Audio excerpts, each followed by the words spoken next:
Hello and welcome to Cloud Conversations with Ru and Pete. This is episode 3. Thank you all for watching so far, our new little show. And we've got a great show coming up for you this time. And I'm Peter Rising. I'm a Microsoft MVP, and my partner in crime here is my wonderful co-host, Ru Campbell. Hi, Ru. How are you doing? Hi, Pete. I'm not bad. Nice to be with you for our third episode. We're still going, which is good. We've managed to stay 3 episodes so far, and coming up in this episode, looking forward to, you and I had a discussion with Patrick van Bemmelen, specializing in enterprise mobility and security. So that's a great conversation we had with him, talking about all sorts of stuff from career progression through to why Microsoft 365 E5 is such a compelling value proposition for a lot of folks out there. So looking forward to sharing that discussion with you folks. I guess, Peter, how's your week been? What have you been up to? Have you seen anything interesting?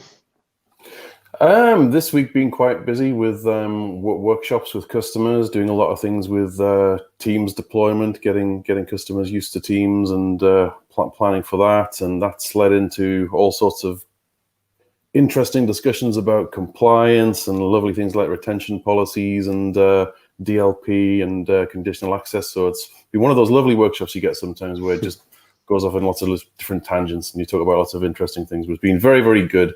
But outside of that, outside of the day job, as ever, I'm sort of keeping an eye on the web and the community, and our good friends at Practical 365. There was a couple of good articles there that caught my eye. The first one was by Tony Redmond. I'll just see if I can share this. Actually, the tool that we're using is pretty cool, and we can share that to our screen. So I'm just going to bring that one up, and here we go. This one was published by Tony Redmond over at Practical 365. And this caught me out, actually. Exchange Online launches expiring domain insight and causes a little confusion. So I got an email like this morning, in actual fact, like the one Tony's posted in the article here, where a high severity alert has been triggered, and it tells you that one of your domains is about to expire, which is a pretty scary alert to receive if you're heavily reliant on Exchange Online. So I went and investigated this a bit as Tony did here, and this is great information here on P365. And the new Exchange Admin Center, which has been around for a while now as an option, and on my tenant certainly, it's now the default experience. It's sort of kicked over. You can still get back to the classic one if you like that experience, but in time that will no doubt go. So I would suggest people get used to this new one. But in that Exchange Admin Center, you can look in the insight section and the alert section, and it will show you things like this. So domain expiring soon, and then you can get an expiration date, which may or may not be accurate. Certainly in this article here that Tony did, his expiration date was not accurate. It was actually 2022. And I found that was the same for me as well. I looked and I had a very similar thing going on there, and that my expiration said it was coming up sometime next week in 2021, but the actual domain is good until in 2022. There's no need to renew that. So you can check this, you can debug this by putting in your domain here as Tony has in the whois.com and see and the registrar when your expiration date is going to be. So Tony, as I was quite mystified as why the year difference between the data reported by Exchange Online and Whois. Who knows? But one for you to keep an eye on if you're an Exchange Online administrator, and if you see it, take a good look at it and make sure that your domains are all as you would expect them to be. But don't panic, shall we say? So yeah, that's an interesting one. One other that I really recommend that you take a look at if you get the chance, and it's Exchange related again. I'll just share this one also very, very quickly. Is again from Practical 365, our good friend and my fellow MVP Steve Goodman shared this really good article, and there's a video on there as well about why you might need to think how you approach your Exchange hybrid migrations. And there's it's a very, very interesting piece from Steve here, essentially saying it isn't hybrid that has changed, it's everything around it, and it takes into consideration that the old journey into Microsoft 365 a few years ago, it always started with doing an Exchange migration, and it still probably should, but now that journey is not always quite so simple. And in COVID times, people have been doing Teams first and then going back to doing Exchange after that. And then all sorts of other things come into play. The conversation about compliance settings and modern authentication and MFA, that all has an effect on how hybrid works these days. So very, very well worth the read from Steve, as ever. I can highly recommend that. So some good stuff there from our good friends over at P365. Sure, awesome. What I'll do is we'll link to these articles and anything else we discussed in the show. We'll link to that in the show notes so that anyone listening or watching can catch up on that as well. Speaking about the news, two of the things that caught my eye this week, where one is the addition of a meeting ID to Teams. I'm not sure if you've seen this, but it's where all Teams meetings by the end of May will have a 13-digit ID code. Okay. And you can then share that code rather than the URL with someone to let them join the meeting. Cool. It seems quite useful. I believe Zoom does that. I've tried to stay away from Zoom, being a little Microsoft 365 fanboy. But I believe it does that, and it'll make it easier for example, if someone loses the link, it's going to be far easier for you to retrieve that meeting ID and share it rather than one of these massive Teams links. And it also means you can get there natively through the Teams client rather than having to use a browser, get redirected into the client, all that kind of stuff. So looking forward to that. Any of these little improvements are always good. And then the other thing I've seen with Teams is there's a change rolling out to the Teams Admin Center that is going to allow you to de-identify personal identifiable information in usage reports. So say, for example, I'm interested in the usage reports, but I probably shouldn't be seeing the actual activities based on the name of someone. So improving the privacy of our user base a little bit there, which I think is quite cool. And that's an optional setting, and that'll be global for the tenant. So looking forward to those changes. Good, top stuff. I'll definitely be checking those out. Those are not ones that I've come across just yet. Yeah. So how did you find those? Were they in the roadmap or the message center that you came across? Yeah, sure. So those were in the message center, and the way that I get all my message center updates, and the way that a lot of folks I'd maybe recommend doing it is there's a website called the unofficial M365 changelog. And I'll link to this in the show notes, but this is hosted by petri.com, and essentially it does what it says in the tin. So you go to m365log.com and it will give you that index of all the changes that are coming through. And the reason I like using that website rather than Microsoft's own is it lets you see the changelog for all services. My understanding of the message center as Microsoft provided is it will be scoped to whatever your subscription and your licenses allow. So you might not get to see everything depending on what tenant you're in. So quite a useful resource there, and I'll link to that in the show notes as well. Absolutely brilliant, cool stuff. So what else have we got coming up, both of us? I think we're both going to be speaking at Teams Nation actually on the 12th of May. That's coming up soon. Teams Nation, one of the great events of the year that I look forward to very much. Our good friends over there, Chris Hoard and Weston Open and Adam Deltinger and Chris Webb run that, and it's just getting bigger and better every time. So I've got the pleasure of moderating the security and compliance track for that and speaking in it, and your good self, you're in that track as well, and we're both doing talks. So we can put the links to that conference in the show notes as well. And if you want to get registered, highly recommend that you do so. But there's a good few events coming up. In coming times. There's the M365 virtual marathon coming up, amongst other things, and always something on, and of course we'll have Alan Early and myself will have the M365 security and compliance user group coming up on the final Wednesday of April this month. So we'll put some links to that for you as well. We've got some great speakers at that event. We've got Steve Goodman speaking on cloud app security, and we've got Victor Hedberg, I think is how you say his surname. I do apologize if I got that wrong, but he's got a great talk coming up as well. So we'll look forward to that one. So yeah, you're looking forward to speaking at Teams Nation, Roo? Yeah, absolutely. Yeah, moderated by your good self. I think I'm one of the first sessions of the day. I believe I'm session number 2 on that track, that security and compliance track. So looking forward to that. I'll be talking about how to secure Teams using conditional access and cloud app security for session policies.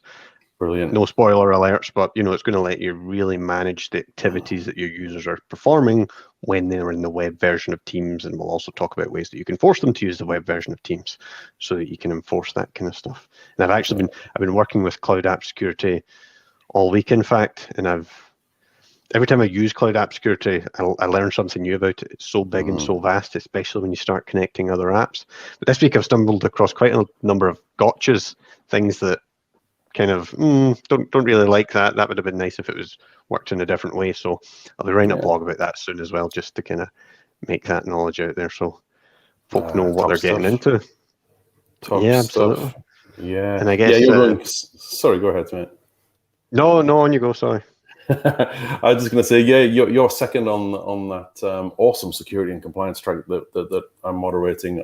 I've got the pleasure of going first that day, which I'm quite pleased about because I can get my talk done and get over my stage fright. Because no matter how many times I speak, I still feel nervous every time I do it, and then I can get on with my moderating duties and enjoy all of the rest of the talks for the day. So, and we've got some cracking stuff in that track. We've got Tony Redmond speaking on that track. We've got John Grushik from Microsoft. We've got Matt Salzman from Microsoft on there. Check it out. But there are other tracks are available, but on this podcast, this show, Roo and I are always going to evangelize security and compliance because it's what we love, isn't it? So yes, absolutely. No, yeah, the schedule for that and the fact that it's free blows my mind. There's so much value coming out of it, and although it's Teams Nation. It's focused along Microsoft Teams, but certainly within our little bubble of security and compliance, a lot of the things that are going to apply to Teams are going to apply across all of Azure AD, so you can get in there and you can learn that stuff. I know that, I'm really looking forward to Tony Redmond. I believe he's talking about sensitivity labels, which is always good to learn a little bit more about. We've got Nestori, who goes on Twitter by the best Twitter name there is, Dr. Azure AD. He'll be talking about kind of stress testing and putting Azure AD in Teams privacy settings through its limits. And then as well, like you said, Matt Salzman talking about zero trust, which always get time for Matt. He puts a lot of great content out there. So looking forward to it. Yeah, me too. It's going to be absolutely fantastic. So it's been the last Teams Nation, or it was Teams Fest as it used to be known last year. It was the last event. It was described as better than Ignite. So there you go. There you go. Yep. by some people. So high praise indeed, and well deserved. I think the guys on the team, they do a fantastic job. They're top guys. Anyhow, I guess we've chewed the fat quite enough for another episode. I think it's probably time that we got to our guest of the episode and talk to the fantastic Patrick van Bemmelen. So we will bring him on and get cracking with that conversation in just a few short moments. Okay, so our guest today is Patrick van Bemmelen, a Microsoft 365 and Azure enthusiast working out of the Netherlands as a security consultant for Wartel. Patrick focuses on Microsoft 365, Enterprise Mobility and Security, Microsoft Defender, and he's active in the M365 and Azure communities, writing about the day-to-day challenges and solutions for everything I've just mentioned. He blogs at patrickvanbemmelen.nl and also more recently for Practical 365. So Patrick, welcome to the show. Thanks for joining us. Thank you. Well, thanks for having me, guys. I'm your first guest, right? Yes, correct. Yes, our first guest. Kick off. Hopefully, yeah. Yeah, absolutely. So no pressure. Well, thanks for joining us, obviously. Yeah, thanks for having me. Good stuff. And I guess, the first question that comes to my mind whenever I talk to really anyone is, how did you start on your journey in IT? Yeah, that's always an interesting question for everyone, I think. Everyone has his own story. Yes. Well, of course, I'm a youngster in IT. I'm 30 years old, so I haven't been that long in IT. I think it's 11 years right now. But of course, I started off as a young one, as an 8-year-old, and I had an uncle who did a lot with computers, with of course Windows 95, the 16-bit era, and I've gone into and that's used by him. So that was actually my start, how I got into it, and of course fiddling around with computers myself, touching hard drives, and of course doing the hardware stuff. Then eventually it evolved, of course, into a study, and from there I started my first job. So yeah, really as a young one, I always enjoyed doing IT stuff. So that evolved from a hobby to my work. Nice, cool. And was it always more troubleshooting and hardware kind of things, or were you ever interested in developing and writing code kind of stuff?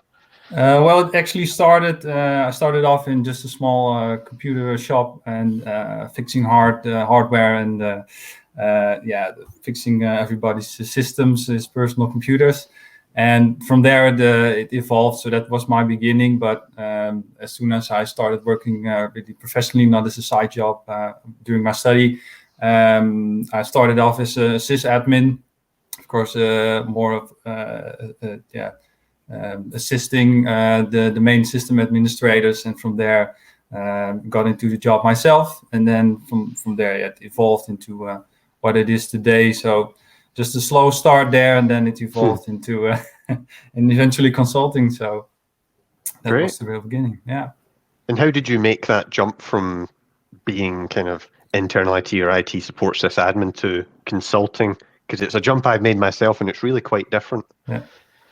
That was actually the last couple of years in which it really evolved. I was doing the supporting stuff for external companies, and then at one moment they have asked me, "Do you want to talk to customers and get more involved into the selling process and the things you do up front before you start integrating the systems?" So that's how it actually started. I started off with going to a customer and talking to them, and then doing it myself, and so it evolved. And at some point they said, "Well, don't you want to do anything with consulting?" So yeah, that's how it started. And then 3 years later, I just recently made a new job, a new switch to a new job. So that was the whole point, to get more into consulting. So yeah, 2 years ago. It was actually a sort of a sudden switch there. Right. And am I right that you're with Wartail now? Is that right? That's true. Yeah. Consultant. Okay. Yes, I started April 1st, so it's really fresh at this time. So. Right. Okay. So you've been there 9 days at the time of recording. Yeah. Great. So I can't tell anything much about it. Congratulations on the new role. Yeah. Thank you. Yeah. Awesome. Yeah. How you finding it so far? Really good. It's really friendly colleagues, and just starting up, of course. So it's trying to find my way, but yeah, the great first appearance, and then it's really good. So I'm liking it until now. So yeah, it's great. Good stuff. Absolutely. What kind of problems do you help your customers with? Because your role as a security consultant, I believe. What specifically do you do? Yeah, it is. Well, it's actually the whole EMS product line. So the enterprise mobility as well. Of course, when you're talking about Microsoft Defender, you're also talking about Intune. So it's the complete package. But I specialize on information protection and the Defender products and the whole security aspect of it. So what I do actually is I advise customers how they can improve their current set that they have. And also to make sure they are using the whole product line. So not only one specific part, but yeah, as you said, the complete E5 licensing that you have with all the products that are involved, like MCAS and all the other products. That's my goal to get them into the complete range and to get them ready so they are at the complete secure. Yeah. Excellent. And E5 is such a big product. There's so It much is. going on with E5. Absolutely. How much do you find when you go into a customer, how much are they utilizing out of that? And if they're not utilizing much of it, where do you start with it? Yeah. Well, at the most of the times they only have got Intune and they just implemented their systems into it, so they've joined into Intune, and then they're looking and how can I improve this? Of course I've heard of a lot of security stuff that I can do in it, but how do I do it? And how if I'm using a small subset of it, how can I use complete range? So most of the times it's just starting off with we can implement DLP, or we can do the small things first, and then from there it evolves into getting MCAS ready and all the other products. So it's just it's most of the times it's just the start of it when I kick in. So yeah. Right. Okay. So you're usually there right from the beginning, where they're maybe not so far down the line, and you'll help them get there. Absolutely. Yeah. Yeah. Good stuff. And Yeah. you mentioned MCAS there, so everyone I know who works with MCAS say that MCAS, that's Cloud App Security. Yeah. Everyone says that it's their favorite toy to play with, and I'm probably in the same field. There's just something about it that's great fun. How do you start introducing that to a customer? Because for a lot of folks, they don't already have a kind of cloud app broker in their organization. Yeah. How do you get the ball rolling on that? Yeah. Well, you explain them that there's a lot more granularity in what you can do with the policies, and you really get a design ready on how they can evolve what they currently have. So the DLP with the labels, it's all common sense now in the companies. But MCAS is something different, of course, because with the old granularity, it's much more focus on guidelines and how you can get it properly set up. So it's sometimes it's more hard because there are a lot of policies you can configure. But yeah, most of the times you start out there small as well. So some file policies, some session policies to be sure that that you have protection, of course, ransomware protection, and you can monitor the files. So it's really the small start that you make, and from there, they, of course, most of the times they have their own IDs, so they know what they want, but at the same time they don't know what they want. So that's what you help them with the small things, and then get bigger from there. Yeah. That's an interesting point, how you mentioned they might have their own ideas and you maybe steer them in a different direction. Absolutely. What are some of the big misconceptions that folk might have that you help them steer in the right direction? Most of the times they do know that they want to limit everything, everything down to they can't do anything, guests can't do anything, users have to be as limited as possible. But then you explain them, you of course you can block everything, but still the usability has to be in place as well. So it's not just blocking everything and making sure that they can't download anything or put something on a flash drive or something like that. So you really have to explain them that it's not only a part of getting your files mostly secured, but also when it's in transit and when it's when files are getting uploaded, that's important as well. So you really got to show them the complete package, not just block everything. That's the challenge there, actually. Yeah. I think the great thing about MCAS is how many possibilities there are with it, and it's really endless. I was reading an article, you probably read yourself on practical365.com the other day. It was a great article about how the alerts can just become too much, and keeping those down and tailoring them, and maybe sending alerts into Teams through Power Automate. And there are so many different ways that it can be applied. And as with everything in 365, it's going to be different for every organization. So that's every time someone talks about MCAS to me, I hear a different story. Oh, we've done this with it, we've done that with it, and I always learn something new. So it's absolutely brilliant from that point of view. It's absolutely true. Yeah, the endless possibilities. Yeah, absolutely. Yeah, that's just really great about it, and that sparks your excitement there. Absolutely. Yeah. So that's one of my favorite products. Absolutely. Can talk for hours about it. So. What I'll do for the listeners and the viewers is that was an article on Practical 365 by Amy Babinchak entitled "Flash Flood Warning," which I think is quite apt because we'll link to that in the show notes. But like you said, Peter, you turn it on and you just get flooded with alerts and notifications, and there's so much going on. And I guess that's in your role as a security consultant, Patrick. How do you help folks take all that information, everything that's going on in 365, and then focus on what matters? So what are the most important things that people should be paying attention to in the logs? Well, I think it's making sure that the alerts that you have and everything that it's not a flood, as it says in that article. So that's a great article, actually. And I think that's what you need to look at. It's what's valuable for the customer, and at the same time, don't leave anything out that's important. So that's the balance that you're looking for, I think. And that's, of course, is part of alerting, but also the policies it applies to as well. So I think it's the complete story there, and I think that's what customers are looking for most of the times. Sometimes they heard of the product and they know what they want, or at least they think that they know what they want. But I think that's what you're looking for there, actually. So yeah. One of the things I find when I'm talking about cloud app security, and I'm saying how fun it is to work with and how useful the information it gives to URs, the challenge that I always come up against is the cost of E5. The jump from E3 to E5 is a big one for a lot of customers. How do you find customers make that move from E3 to E5? Where's the justification in it? And then how many would you say actually do go to E5? Because I'm conscious that we're in our little bubble here. We've got our little security community and we love everything E5 gives us in Defender.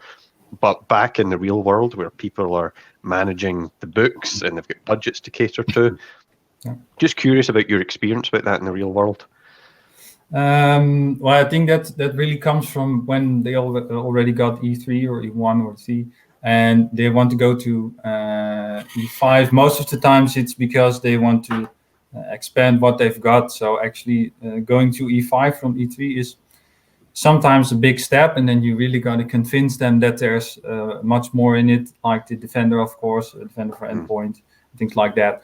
And so I think it's not always a matter of how they look at it and the cost that it has, but more of the advantage that you get from it. So of course there's a lot in the license, as you said. So it's not only the small parts that are already in E3, but the complete story. That's what they need. And if you explain it properly, then most of the times they're already convinced, and they want it. Yeah. And if you can show customers that they can make some savings with third-party products that they have in place at the moment, like mail flow and mail hygiene products, endpoint security products that are not part of Microsoft, then that will sometimes make that decision easier for them. They may not realize that they can make some savings elsewhere in order to make that step up to E5, which does seem like a massive step up to a lot of customers, for sure. So certainly, Rue and I think we've certainly found in recent times that the people we've been dealing with customers have been less reluctant to make that step up. Have you found similar in recent times, Patrick? Would you say that there's more traction for E5 recently in general? Yeah, absolutely. Yeah, I think it really evolved from the hacks that you hear the last couple of months. That that people are really looking at it now, and not just like it's something we're going to do next year or after that. They're really looking at it now and really finding the value in it. So yeah, absolutely. Yeah, it's much easier now. Absolutely. Yeah, totally agree. I found that after the whole SolarWinds incident, and I found Microsoft, and then also the Exchange vulnerability on the back of that, and the work and really the information that Microsoft put out on the back of that about how you could go down, do advanced hunting with things like Defender for Endpoint. Certainly, in my experience, I've seen a lot of folks thinking, well, maybe we should start investing in these EDR solutions, and that's where the whole 365 Defender stack comes into play. Absolutely, yeah. I think that's true. If there's a lot more to it than there was. Yeah, absolutely. Yeah, so good I stuff. think it's a bit. Yeah, absolutely. I guess if I circle back a wee second, then we're all consultants in the cloud area at the minute. Thinking back 10, maybe even 5 years ago, where there was far more focus on premises and things like that. Have you always been focused on the Microsoft stack, or have you been leaning towards other areas of IT in general as well? Well, I've been a jack of all trades from the start. So, and I've developed a lot of specialisms down the years. So I was also really into VoIP a couple of years ago, into 3CX to be more specific, and all. Passed all the certifications and was really a fan of it. And then I found Office 365, and then it started off with Exchange Online, and it got bigger and bigger.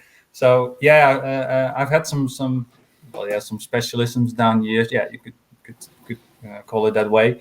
I've found in IT that you can't focus on one product your whole life. It's really it involves, it changes. You develop other interests during your journey.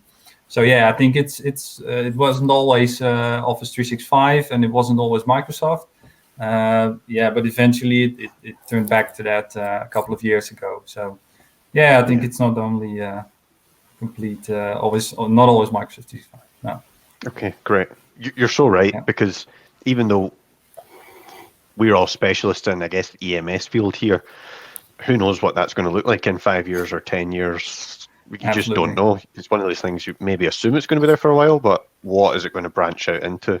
Because there's so much in EMS that it wasn't even there 2 years ago, wasn't even there 1 year ago. Yeah. I think one of the telltale signs of that evolution is the fact that we've now got very, very specific separate security and compliance centers, whereas before it was just the one, and they are just expanding and developing all the time with amazing new features. So it's constantly evolving.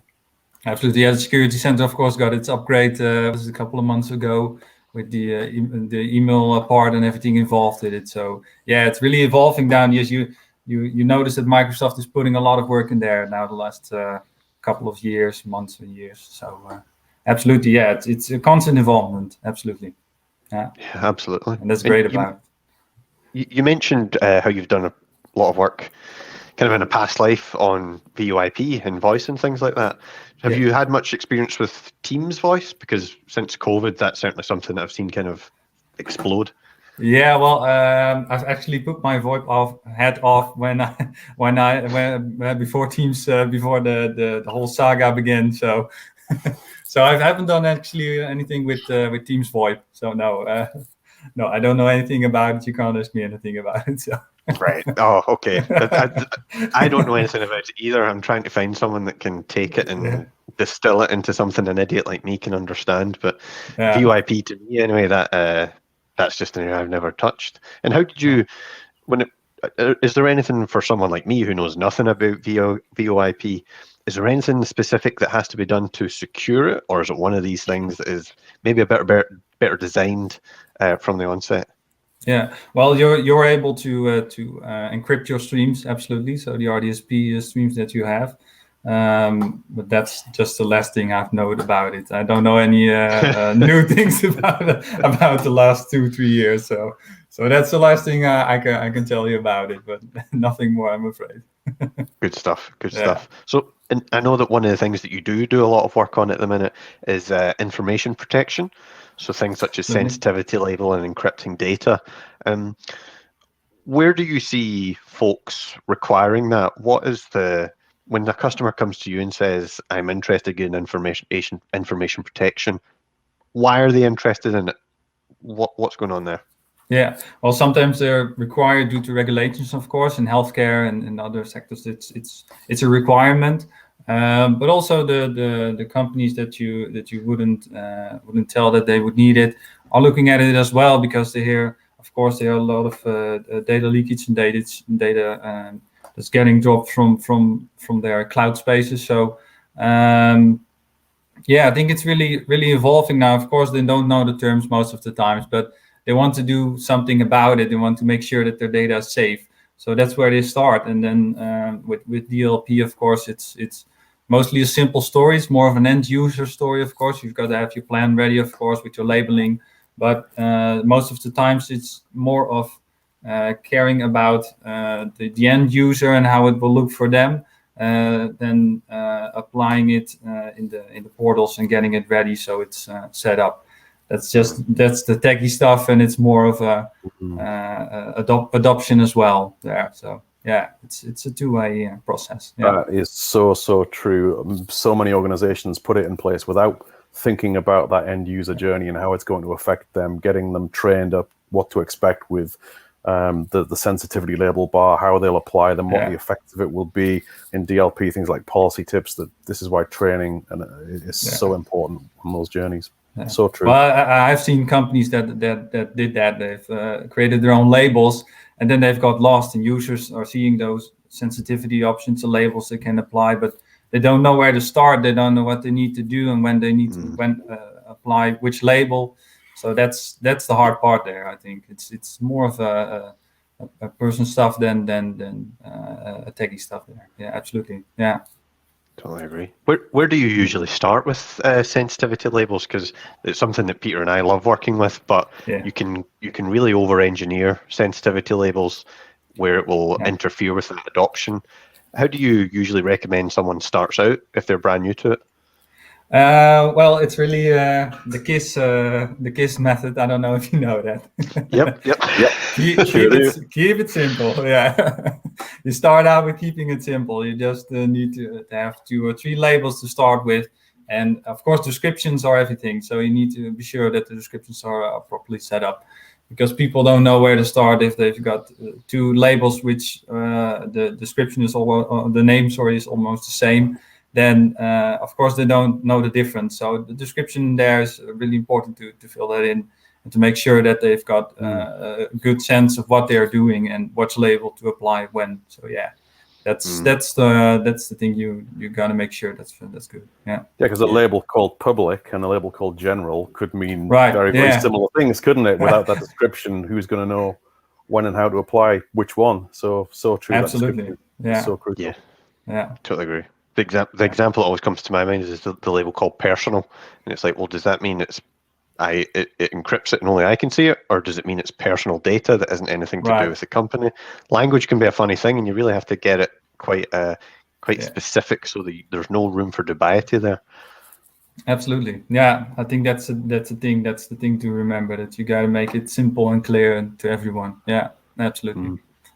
Yeah. And if I switch gears for a second there. Everything we've spoken about has been quite technical, and getting skilled up on that technical, the technical stuff that fills up Microsoft 365. That can be a bit of a struggle for a lot of folks. I noticed when I was reading through your blog, you have this, I don't know if it's called a philosophy, but this approach called LLL, lifelong learning. And how do you factor that into your life? And I'm also aware that you've got 3 kids. How do you juggle all this stuff? I drop everything most of the time. So well, there's one fun thing I was thinking about before we started this interview. I don't know if you know the song Our House from Madness. Yeah. Well, there's a sentence in the lyrics that says, "Our house, it has a crowd. There's always something happening. It's usually quite loud." Well, that's my house, That's exactly what's happening here most of the time. So, well, yeah, in the late evenings, I'm trying to get some learning done and some blogging done. So that's my own time. Then I get my own time back. So, yeah, it's really looking for a balance, and when you got one kid, then you say, "Oh, I've got it. So it's so hard, and I've got to find a way for my own time." And then it evolves to 2, and then 3, and then you think, "Well, I'll just look when I get some time," So yeah, but it's a lot of fun, and it's really balancing. It's really looking for the time to get your blogging done and your videos, and sometimes it gets into your personal life, but as long as you find the balance, I think it's not a problem. It's something you love, of course. So that's the whole community idea, of course. You do it out of love. So yeah, that's what I think it is. Well said. Well, I mean, Peter's obviously been through the journey of since he became an author. Peter's obviously put out a tremendous amount into the community, and it's something you're involved in as well. Where can folks find you? Where are you active in the community? Well, of course, you mentioned my website and Practical 365, and I do a lot of stuff on that. So I put a lot of stuff on that. So I think that's the whole. I think that's the main part in which I share my ideas and my knowledge. And but of course, the tech community is also something I love. I'm not that active the last couple of months as I wanted to be, but yeah, I'm really also looking for new ways to get that done. Of course, the user group that Peter set up is really great. It was a tremendous idea to start that, and yeah, I'm having a session end of May, if I'm right. So that's right. Yep. Yeah, so I'm really looking forward to that as well. So yeah, I think that's the thing here. And what I've also noticed is that when you're in it for some time, you're really trying to find your own way and trying to find more of how you want to do it. It's not, if it's solely blogging, that's okay, but if you're finding it really interesting to record videos, which I've done the last 2 months, and getting more interest in that, then I think that evolves as well. So your community work changes as well. So from blogging onto videos, I think that's really interesting as well. The same as your normal career, that you're constantly trying to find new ways and constantly trying to learn. As you said, the lifelong learning journey is something I really embrace. So you just can't stop learning. I think that's the thing there. Yeah, absolutely. Yeah. Totally agree. If you don't, especially in our field, if you don't keep up, the world's just going to move along and forget about you. It's that's it. Yeah. It can be quite.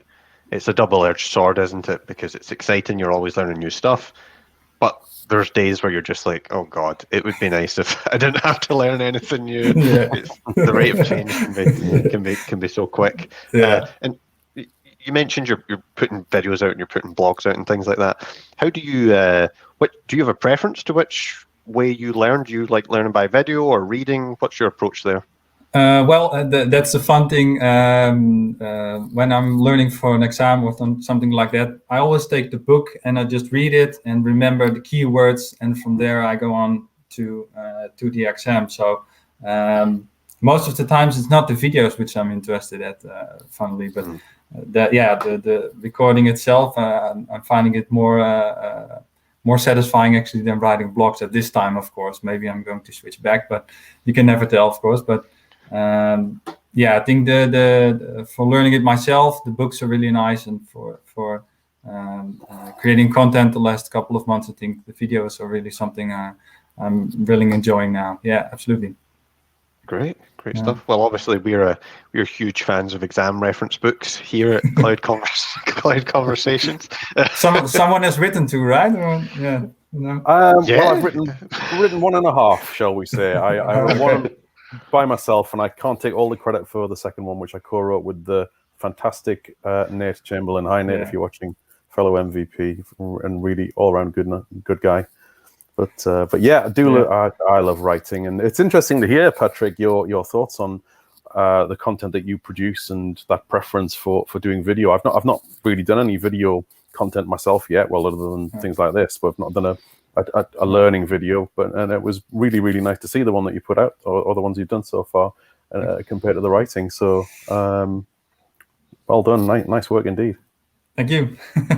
I'm finding it great to have an involvement in that as well, and not only the blogging, of course. So yeah, I think down the way you just learn what you love to do and what you want to keep aside, or do much less than the other things. So yeah. I think that's something you learn down the way. Is the same with your career. Yeah. Good stuff. I guess one question that I'm always interested in, because I feel it myself sometimes, when you're putting something out into the community, whether it be a blog, probably more so if it's a video, do you ever have any nerves about doing it? One of the things I always struggle with is if I put something out there and there's something very wrong about it, one, the negative feedback, and two, the risk that I'm giving someone bad information. How do you cope with that? Yeah, there's well, I saw you say that in the last episode that there's some there's always some sort of excitement there that you feel your heart pumping. You think, okay, publish, okay, and now just let it be, and I'm not going to look at it. Okay, I'm going to look at it. So that's really the thing most of the times. For your idea, it's the best idea in the world, but how are people going to react to it? That's something that's always exciting. Absolutely. So yeah, some nervousness and some excitement there always. Yeah, but that never goes away. Never goes away, even when you get to my old age. I believe. Yeah. Yeah. I get. You mentioned earlier, Peter obviously is, I guess, the co-manager of the M365 Security and Compliance User Group. You mentioned you're going to be speaking at that. I think it's May. Is that right? What are you going to be talking about there, and how can folks find you? Yeah, well, that's going to be a session about Office message encryption. So one of the hidden parts in Office 365, I think. But yeah, it's a really useful feature, and I think a lot of organizations don't know anything about it, or are looking for alternatives in third-party products, while Microsoft has its own product. So I think that's really something they need to look at when they're off to using Office 365. So, yeah. So I'm looking forward to hearing that talk very much. So that's the May, our group that I co-run with the brilliant Alan Erdley, fellow of Microsoft MVP. And we've had two sessions so far, I think. So our third will be coming up in April, and you'll be with us on the May one, and it's the last Wednesday of each month. So although this one we may have to reschedule due to Microsoft Build, so we'll be in touch about that. we will. Yeah. Yeah, there seems to be a lot of reshuffling having to go on, because I believe Teams Nation had to reschedule as well, because Build just came along and plopped itself right in the nice little calendar Microsoft, spot. of course, chaos. They don't often do that, do they? Lots of reshuffling, lots of reorganization. Yeah. It's all good though. It's all good. We can cope. Absolutely. Yeah. We'll manage. Absolutely. Yeah. Absolutely. Yeah. So I guess if I kind of start wrapping things up here, I think I've said one thing I'm always interested in. I'm interested in a lot of things. How you're in a position now where you seem you're enjoying where you are, is the impression I'm getting. You're happy with the kind of line of work you're in. And I know from experience that there's a lot of IT folks out there who maybe aren't in that position. What would your advice be to them in order that they can really start working on the IT things that they enjoy, rather than having to deal with all the nonsense and the shenanigans that maybe doesn't interest them? General career advice from you. Well, I think it's really up to finding your passion. I think it is. I think you're down the road. You may think that you found it, and then something comes along, as we talked about my VoIP journey, and then all of a sudden Microsoft 365 came by. I think it's really. I think it's also an evolving process. But when you're somewhere that you're not happy now, I think it's you really have to look at what has your interest, and what part of IT you really like. Some do really like only doing technical stuff. So if you like technical stuff, look for that, and look for the product or the technique that you really like, and then get into that. Read the books. Get really really soaked up about it, and then really psyched to get into that specific part. Or if you're up more for giving people advice and more on the laying more on the surface and not really going into it very specifically, then go for that. Don't let yourself get stopped by anything. I think that's the thing there. Yeah, even my advice. Yeah. Awesome. That's Top great stuff. words to end on, I think. Just before we close out then, do you want to remind folks where they can find you on social media? Yeah, well, on Twitter and on LinkedIn, of course, at Bemmelen Patrick. It's a hard last name, and of course, and on LinkedIn as well, of course, and on my own website, patrickvanbemmelen.nl, and on Practical 365, of course. Yeah, great stuff. So we'll link to all that in the show notes. But Patrick, thank you so much for joining us. It's been great to talk to you. Yeah, thanks for having me, guys. It was real fun. Thanks, Patrick. Thanks for joining us. Thanks, everyone. Bye. Bye bye. Bye bye.